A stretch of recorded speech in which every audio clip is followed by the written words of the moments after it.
Il faut parler qu'aux créateurs, uniquement aux créateurs, aux artistes. Et arrêter d'avoir peur, de penser régulation, des garde-fous, la peur et d'avoir un discours stressant.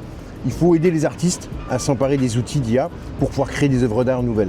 Et c'est important de libérer les artistes et de libérer la créativité. David Defendi est scénariste pour le cinéma. On a commencé par l'imprimerie, ça a donné le roman, la caméra, ça a donné le cinéma, et l'IA, ça va donner aussi plein d'autres créations artistiques.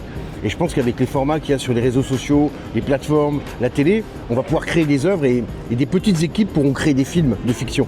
Et on va voir apparaître de nouveaux talents qui viennent un peu de nulle part et qui ne sont pas partis du milieu classique du cinéma. Et ça va être intéressant. On a besoin de réunir des gens du cinéma classique et des gens de l'IA.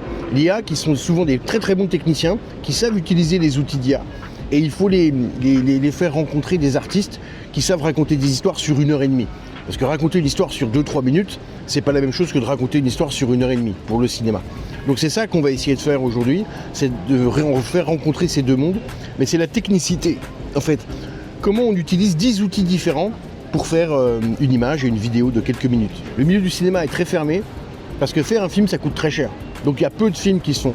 Avec l'IA, il va y avoir beaucoup plus de films qui vont se faire, et donc de nouveaux talents qui vont émerger avec peu de moyens. Et ça va donner naissance à des nouveaux artistes.